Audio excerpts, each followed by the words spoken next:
presents Fly Tampa Fly.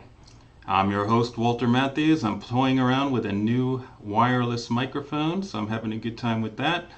And then, of course, I've got this cool new slide. It's all coming together. It's all coming together one day at a time. See my wireless mic, it's, I'll get better at this. Anyway, welcome to Fly Tampa Fly. As always, please like and subscribe, follow and share, all that happy YouTube-y social media stuff.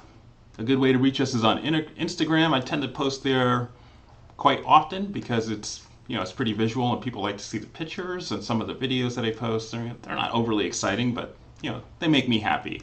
And if anybody's out there flying with me, a student, and you go fly with other people, please send me your pictures. I would love to share them with the overall community. And yeah, we'll just go from there. So like us and join our community. All right, let's get started. Let's get into it.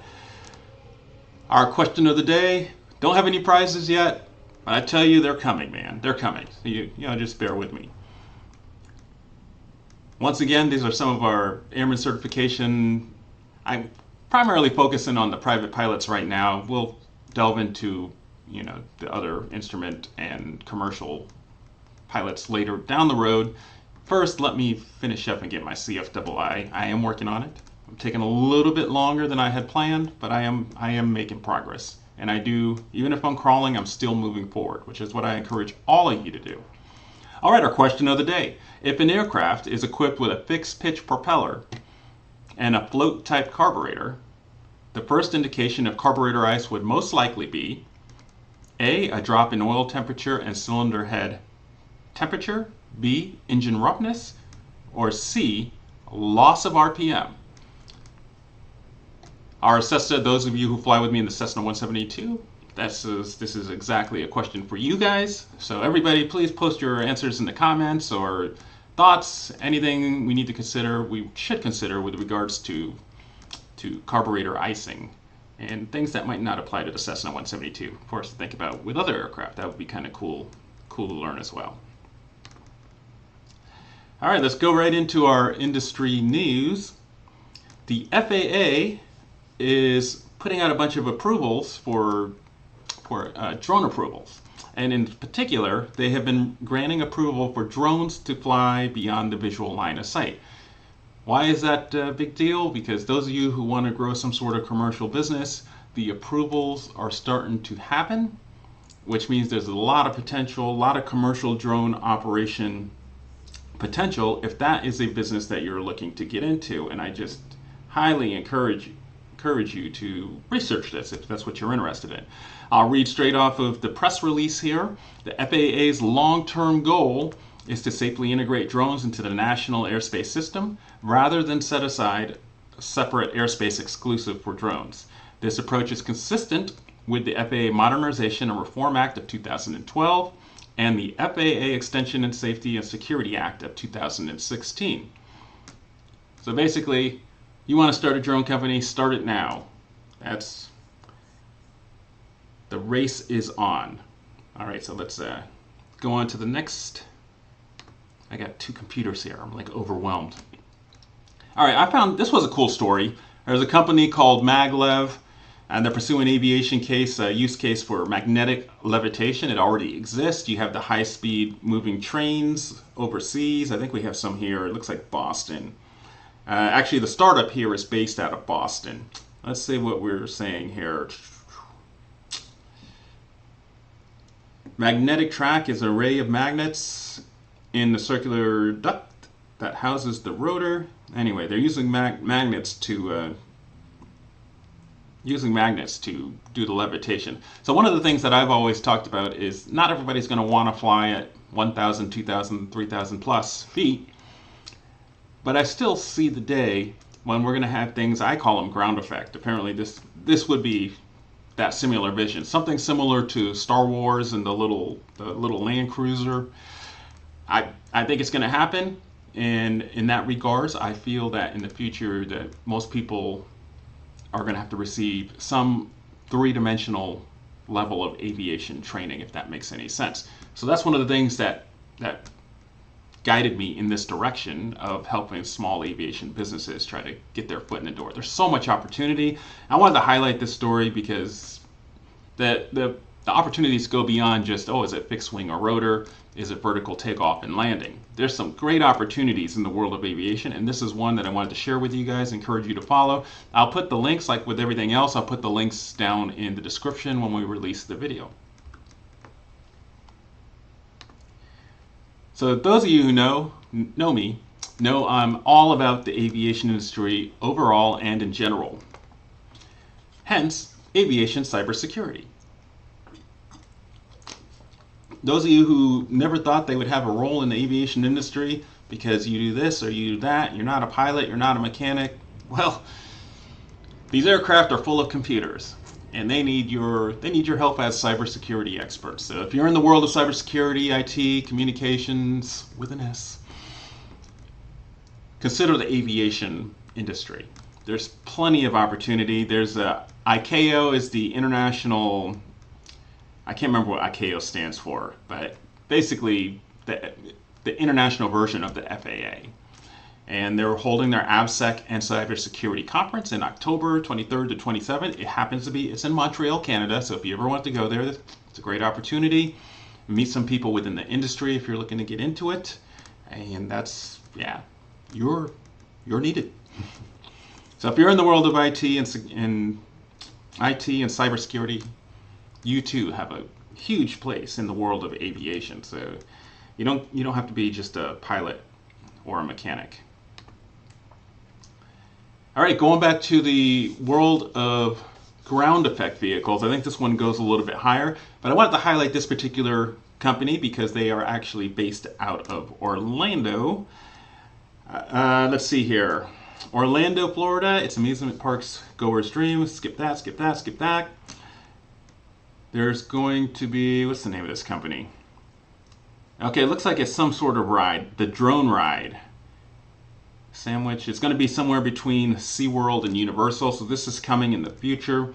And it's, oh, here we go. It's going to be operated by Orlando-based flying sports car manufacturer Land Rotor. So I don't think they're making it, but they're going to put together, they're working with whoever is making it.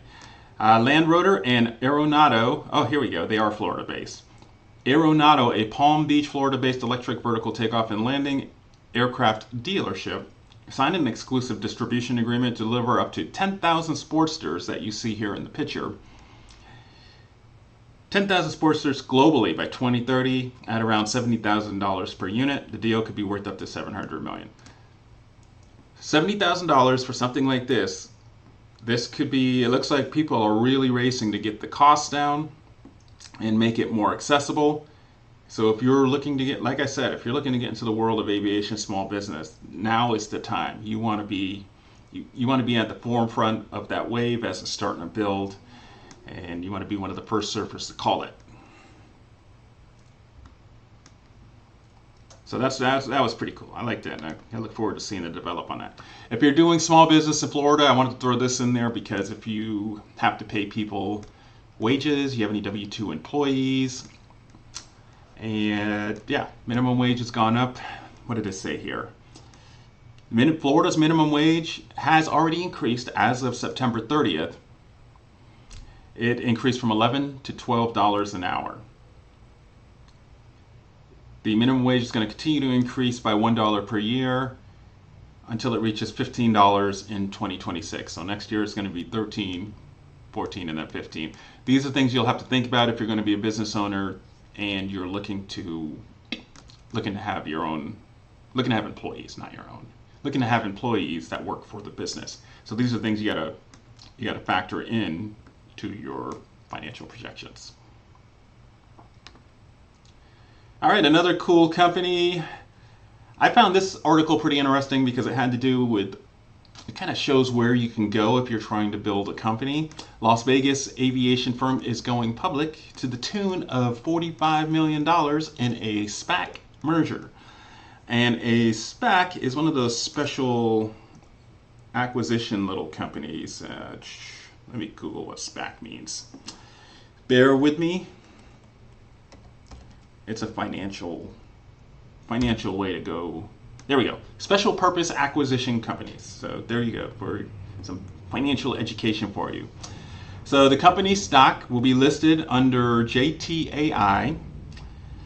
They're called JetAI, so there you go, JTAI. It looks like they've already begun trading on the NASDAQ. And I won't give you their share price, but they're already public. So if you're looking, let's see, the company plans to unveil a charter GPT, an artificial intelligence power app that can help people charter private jets through their phone. So, like I said, the world of aviation, these guys clearly are growing to be beyond a small business, going public like that.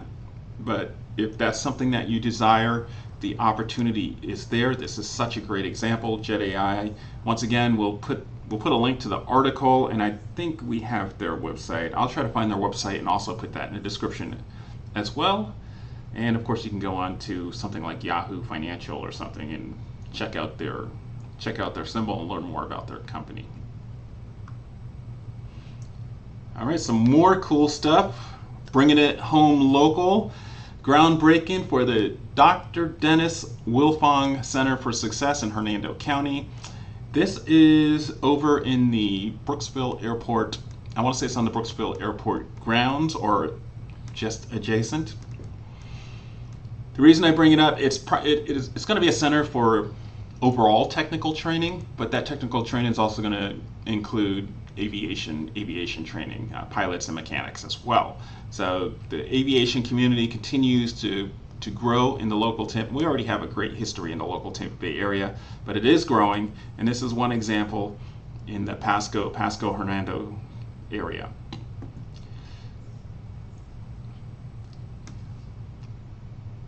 Pasco's airport development regulations are coming in for a landing. That's the article. I'll put a link to that specific article in the description. The purpose of the ordinance would apply to Zephyr Hills Municipal, which is a publicly owned and publicly maintained airport, Tampa North Aero Park, which is privately owned, and Pilot Country Airport, which is also privately owned. Those two privately owned airports are publicly used. And Hidden Lake Airport, which is privately used and privately owned. It's recommended approval and ordinance that will create airport overlay districts to prevent potential threats to airport operations, air navigation.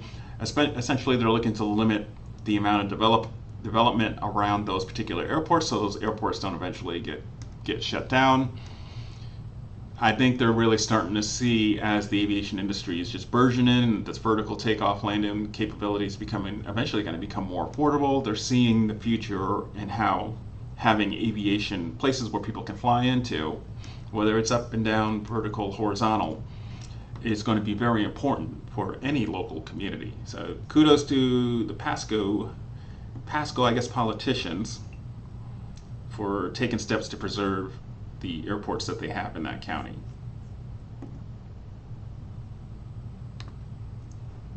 Oops, I was a slide behind. There you go, Pasco. Woo-woo, go Pasco. You guys are doing great. Boom. All right, a little bit of local aviation history. Tampa Executive Airport, also formerly known as Vandenberg Airport. The airport was renamed in January 2009 in order to better identify the facility with the Greater Tampa Bay area, and also to lessen the confusion with Vandenberg Air Force Base in California. We all know California is going to fall into the ocean anyway, so it won't. Would it matter? Let's see. The airport was began by Jules Vandenberg, and his name is spelled slightly differently than the current spelling that you see on the airport, but that's not important. He was a Belgian immigrant. He started a vegetable farm at the location, and eventually his two sons later learned to fly and decided to put in an airstrip on their father's farm. George eventually took the airport development serious, or one of the sons, took the airport development pretty serious and took it to another level, where they eventually had an aviation business there, training people to learn to fly. And some businesses that still exist today: Sunstate Aviation, Gulf Coast Aviation, and Jeffries Aviation, Baker Aircraft Service, Dodge Aviation, Hawk Aircraft Refinishing, and more. These are companies that still survive, that are still thriving. They got their start out of Vandenberg Airport. Currently, the Hillsborough County Sheriff's Department Aviation Unit has been based there for quite a while as well. And then currently there's a bunch of different schools there. They're right now the fixed-based operator is Skyport Aviation. So a lot's going on. A lot's going on at Tampa Executive. I got this from Wikipedia, so I'll put that in the description so you can go right to it and learn whatever you can about Tampa Executive. It's a cool place to. I fly out of there all the time. I actually got a student this weekend out of Tampa Executive. All right, let's go to our question of the day. Oops, let me go back there. If an aircraft is equipped with a fixed pitch propeller and a float type carburetor, Cessna 172 for example, the first indication of carburetor ice would most likely be A, drop in oil temperature or cylinder head temperature, or B, engine roughness, or C, loss of RPM. As you can see, I've got the answer there. I also get, I didn't put where to find it. I'll put where to find it in the description, but the first indication, according to the Pilot's Handbook of Aeronautical Knowledge, first indication of carburetor ice in an aircraft with a fixed pitch propeller is a decrease in engine RPM, which may be followed by engine roughness, and that's Pilot Handbook of Aeronautical Knowledge, page 7-10. So that's one reference, and also as always, refer to your actual aircraft's own POH operating handbook. So there you go, folks. That's all I got for you today. That was our question. Oops. Once again, join our community. Here we go. This is not my closing. This is actually the beginning, so it looks like we are at the end. And, as always, oh, you know what I forgot? I forgot my, oh man, this is embarrassing. Oh wait, as always, I forgot, but I'll make sure they're in here next month. Thanks to Mind My PC for providing me my AT cybersecurity help with all my laptops and computers, all my personal IT infrastructure, and they can do the same thing with you and especially your small business infrastructure. They really work to make those kind of services available. And basically, they're your on-call IT service provider / cybersecurity provider, and that's just what they do. If you don't want to be an expert in that world, you don't want to go get a degree in that, then let an expert help you, and they can do it at a fractional cost. And then always, my friends here at Jetline Systems, I need to get there's a little logo on the. I need to get their logo. Normally I have it on a slide, but thanks to my friends at Jetline for always putting up with me, allowing me to borrow this space and do this and try to share the world of aviation with the world through what they're trying to accomplish here. If you ever need anything with regards to aviation computer needs, simulators, get in touch with our folks at Jetline Systems. Contact me if you need their information, and of course we're gonna put their information, all of their information, theirs and my PC's information in the description below, especially since I forgot their slide today. So with that said, we've come to the end. We're coming to the close this month. I will be back next month. And thank you for your time. And I just want to encourage those of you who are trying to, if you're trying to get into the world of aviation, just do it. Start now. I'm not going to lie to you. It does cost. But, I mean, really, what are you doing with the money? I love professional sports. I love watching movies. But I want to create my own life movie. I want to live my dream. My dream happens to be when I'm sitting in an aircraft working with students, teaching them to fly. If you're one of those people that want to learn to fly, contact us at Skyway Bound Aviation Services. We want to help you. We're going to be upfront and honest. It does take time, and we want you just be patient, enjoy the journey. It is so worth it because every moment you spend with us, you are literally working on your dream. Your dream. You're not sitting there watching some millionaire. Some of them are whiny, some of them aren't. You know who you are. But you're living your dream. You're not watching somebody else live their dream, and we want to encourage you. Come join us.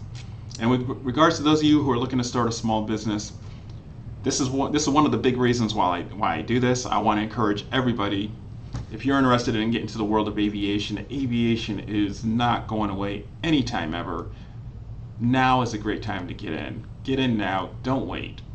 just start with baby steps. If you want, get on my calendar and we'll talk about how you can get into it if you can't come up with any ideas. Well, you might not think that whatever you're doing doesn't fit in the aviation industry. I can almost guarantee you, for the most part, probably 90% sure that I could help you find a place within the world of aviation.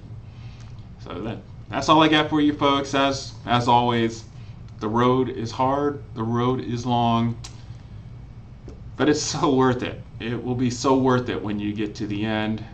And you know, come on out and live your dream. Come with us, come with me, live your dream.